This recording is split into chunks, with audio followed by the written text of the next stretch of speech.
Inside true state of William and Harry's relationship now: betrayal, brainwashing, ignored texts. Prince William and Prince Harry have had a strained relationship in recent times, and royal writer Omid Scobie now claims their once close sibling bond is sadly beyond repair. Prince William and Prince Harry's relationship is still on the rocks, and there's no going back for the brothers who were once best friends, according to royal writer Omid Scobie. Welcome to Royal Pancakes. If you are new here, please don't forget to subscribe and click the notifications bell, so you don't miss any news about the British monarchy.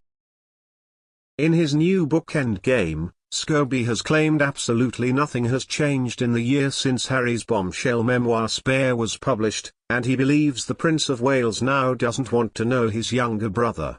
The author, whose previous work includes the Harry and Meghan Markle biography Finding Freedom, has said it is now far too late in the journey for them to forgive and forget.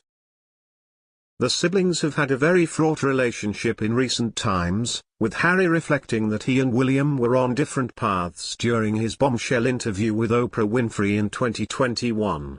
It would seem things have only gotten worse, with Scobie's claims the pair will never see eye to eye, and William reportedly finding his brother barely recognizable.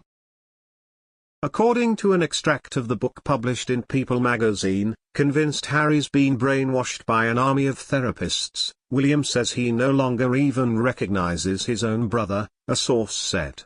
The extract continues: as for how William feels about Harry since the release of Spare, a source close to the prince told me, there's a huge amount of anger there.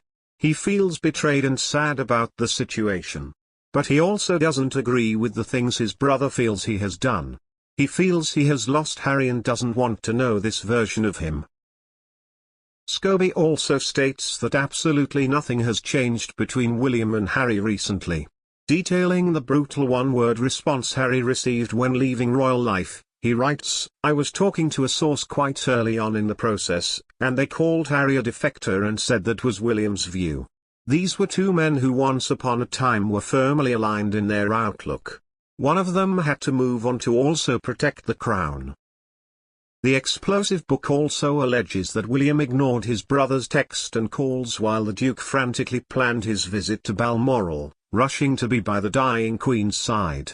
The excerpt reports that Harry was unable to get hold of his elder brother William when it came to making arrangements to travel together to Scotland, so instead was forced to take a separate flight from the rest of his family, during which he was unable to contact anyone. Scobie writes a tug-of-war between the Sussexes team and Buckingham Palace over whether to announce the news without Harry being informed commenced, and the Prime Minister had already been told the news about the Queen's death. The palace claimed Charles tried to call Harry. Sources later told me there was never any proof of this, and that there was no more time left to delay, it reads. While the Queen died at 3:10 p.m., Harry was still unaware when he had set off over 2 hours later, Scobie claims, and when bad weather conditions delayed his flight further, the news was officially announced. Endgame, which will be released in full later this month, has been described as a penetrating investigation into the current state of the British monarchy. The book's description reads, an unpopular king, a power-hungry heir to the throne, a queen willing to go to dangerous lengths to preserve her image, and a prince forced to start a new life after being betrayed by his own family. In another recent interview, King Charles' former royal butler Grant Harold said that Harry and William now have a non-existent relationship. The 45-year-old worked with Harry and William when they were in their late teenage years and early 20s. He said he liked the way they got on with each other. Grant recalled, and that's what's so sad about it now, how they've gone from best of friends to non-existent really. They have become so distant. I know quite a few of Harry's friends, who don't hear from him at all now either. Harry stepped back from the royal family back in 2020, before moving to America with his wife Meghan Markle.